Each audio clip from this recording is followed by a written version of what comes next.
primeiro assunto do nosso Felipe Killing são as repercussões do atentado de ontem em Nice, na França, e o perfil da brasileira, que estava entre os 3 mortos. Ontem, até esse horário, a gente ainda não sabia que havia uma brasileira entre as vítimas. Killing, bom dia para você.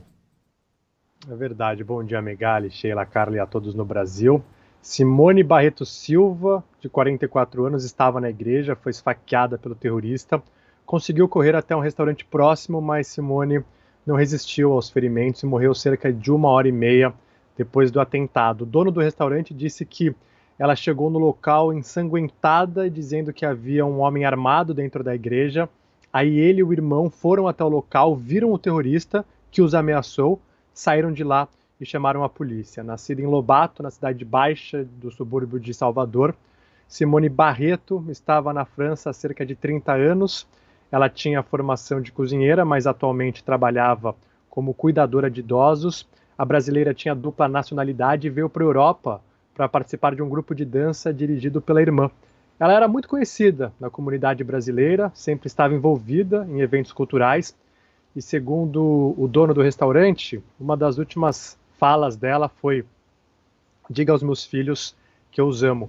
Ela deixou 3 filhos e, em nota, o governo brasileiro disse que deplora e condena veementemente o atroz atentado. A outra vítima era uma senhora de 60 anos que ainda não teve o nome revelado. Ela foi degolada enquanto rezava. E o outro homem morto é Vicente Luquez, de 55 anos, um sacristão que tinha 2 filhos. O presidente Emmanuel Macron foi até Nice e disse que a França está sob ataque e que a resposta das autoridades será contundente.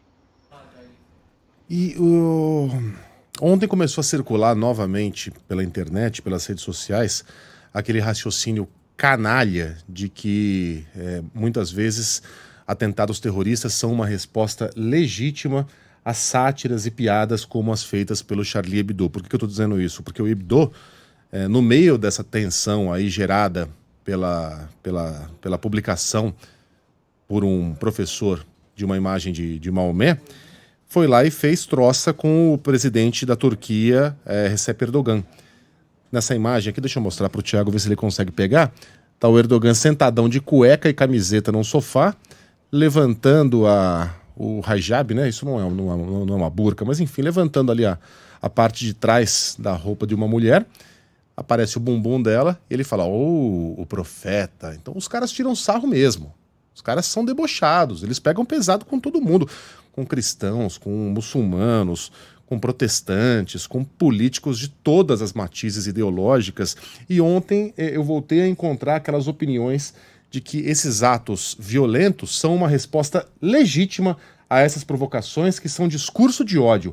Olha, o imbecil que acha que uma charge pode gerar uma resposta legítima na ponta de um fuzil não tem direito de reclamar, por exemplo, quando um outro imbecil diz que uma mulher foi estuprada e mereceu porque estava usando uma saia curta.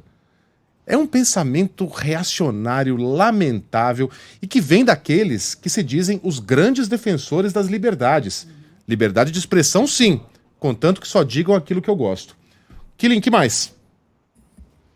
Bom, tem informações sobre o terrorista, né? Ele é um tunisiano de 21 anos, chegou à Europa em setembro de barco por meio da ilha italiana de Lampedusa, depois foi para a França e chegou em Paris em 9 de outubro. A cidade de Nice possui uma extensa rede de câmeras de segurança e eles flagraram o terrorista chegando à cidade ontem às 6h30 da manhã, na estação central. Ele troca de roupa, vai para a catedral, chega lá um pouco antes das 8h30, fica alguns minutos lá antes de realizar essa atrocidade. Os policiais acharam com ele um livro do Corão, que é o livro sagrado dos muçulmanos, 2 telefones celulares e 2 facas que não foram usadas. A faca usada no crime tinha uma lâmina de 17 centímetros. O Killing, e os outros episódios ocorridos ontem em Avignon, em Lyon também? Como estão as investigações no sentido de entender se houve coordenação entre esses episódios, se não houve, se são os chamados lobos solitários, hein?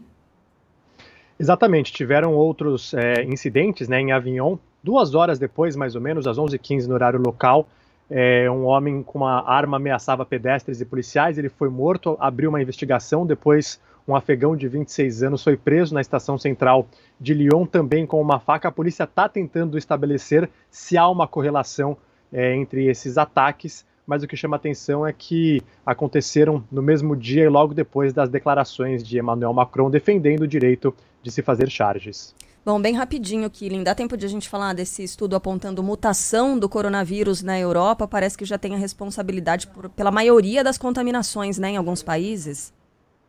Exatamente, viu, Carla? Houve um estudo, né, de cientistas da Universidade de Basel, na Suíça, e também de cientistas espanhóis, que detectaram uma cepa diferente do coronavírus, uma mutação que teria começado na Espanha, em julho, e aí pode ser um dos motivos da Europa estar enfrentando uma segunda onda tão violenta, porque essa cepa teria um poder de disseminação maior. Ainda não é um estudo que foi revisado por outros cientistas, mas é uma preocupação. Já existem outras mutações do coronavírus, mas essa particularmente chamou a atenção por conta de disseminar muito rápido aqui na Europa. Felipe Killing, direto de Londres. Bom fim de semana para você, meu velho. Até segunda. Valeu, até segunda. Abraço. Valeu, até.